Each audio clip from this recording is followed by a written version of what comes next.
Semana que acaba, semana que começa. A semana que acabou teve como ponto principal de destaque a reunião do Banco Central Europeu, mas isso não fez com que outras situações também passassem despercebidas, como foi o caso de, obviamente, de dados económicos com alguma relevância, resultados empresariais que, apesar de não terem, digamos, o brilho das últimas épocas, ainda assim estiveram acima do esperado. Situações políticas como em Itália o governo cai uma vez mais antes de terminar o seu mandato, Mário Draghi demite-se, Mattarella acaba por aceitar essa mesma demissão e marcar eleições antecipadas que estão agendadas para 25 de setembro, e em Londres que são conhecidos os dois candidatos a primeiro-ministro e a líder do Partido Conservador para o próximo executivo.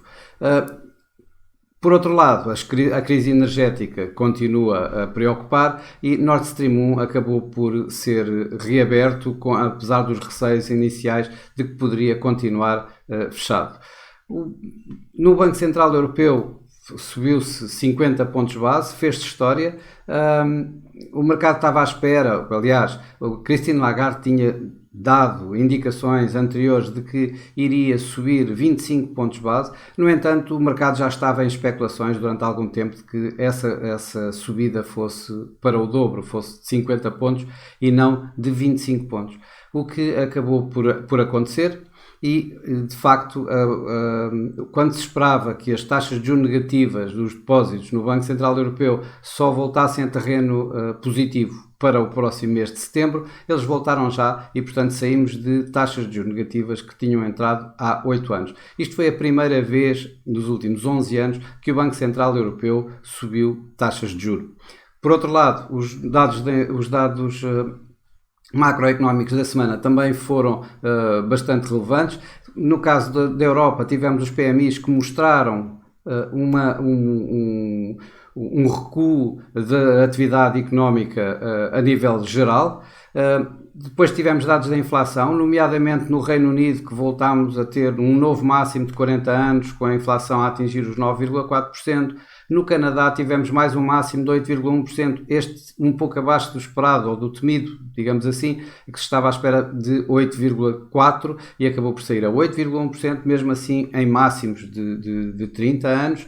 E na Nova Zelândia também houve máximos de 30 anos para a inflação, com 7,3%. Estes foram os principais pontos, digamos, de atração nesta semana, e isto a impactar, inclusive, uma vez mais, as preocupações de mais subidas de taxas de juros e de uma recessão. De qualquer das formas, essa subida de taxas de juros, essa subida da inflação acabou por não se refletir assim tanto nos mercados acionistas, que acabaram por terminar a semana. A semana acabou por ser uma semana positiva para os mercados acionistas.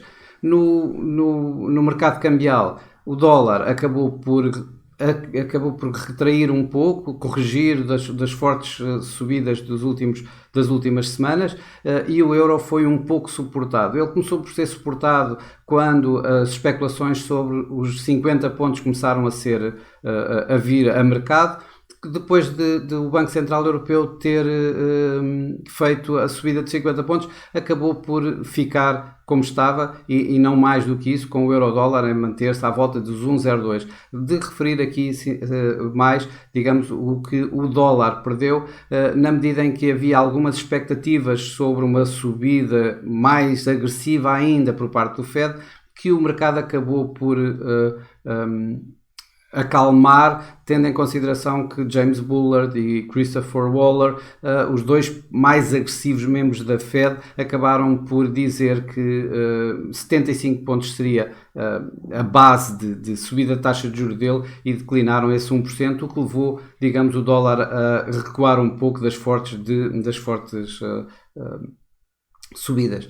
Esta semana que vai entrar, o ponto principal de destaque, obviamente, acaba por ser o Fed, e tal como eu acabei de dizer, essas expectativas do Fed é de 75 pontos base, tendo em consideração aquilo que foi dito por Bullard e que foi dito por Waller. No entanto, o mercado continua à espera da possibilidade de que alguns membros mais dovish continuam a dizer que poderemos ter só 50 pontos, isto tendo em consideração de que há vários sinais de que a economia norte-americana não esteja a crescer assim tanto e, portanto, a poder não aguentar os tais 75 pontos.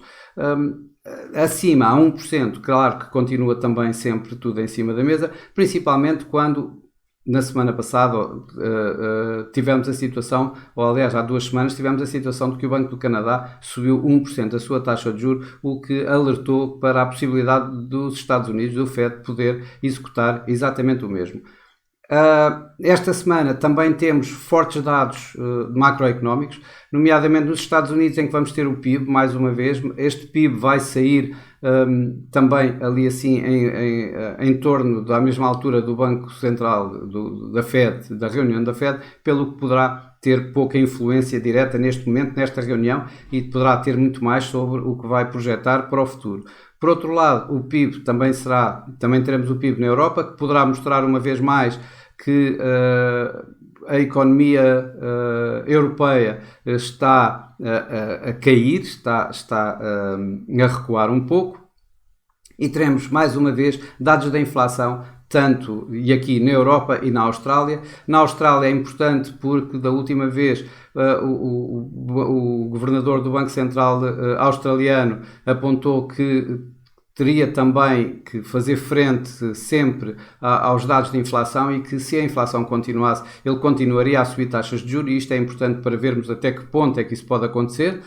Na Europa, obviamente, que isso é ainda mais urgente, na medida em que aqui o Banco Central Europeu está colocado numa situação complicada, em que o crescimento económico na Europa não é um facto, e por outro lado o aumento da inflação, esse sim é um facto, ou seja, se acelerar demasiado a subida de taxas de juros acabará por, até pode reter um pouco a inflação, mas vai ter um efeito bastante nefasto na economia. Se por outro lado deixar andar, digamos assim, e providenciar algum suporte à economia, isso poderá gerar bastante mais inflação, e esse é o dilema atualmente no Banco Central Europeu, talvez o mais problemático Banco Central neste momento em termos daquilo que poderá fazer em termos de política económica. Teremos mais resultados. Aliás, esta semana é a semana talvez mais forte em termos do número de resultados nos constituintes do S&P 500 nos Estados Unidos, e que temos empresas bastante fortes a apresentar resultados, nomeadamente a Amazon, a Google, a Boeing, a Meta, o Facebook, a Coca-Cola, a McDonald's. Portanto, vai ser uma semana bastante preenchida também de dados empresariais e de resultados empresariais. Para já é tudo. Espero uma boa semana a todos, e para a semana cá estaremos uma vez mais. Até lá!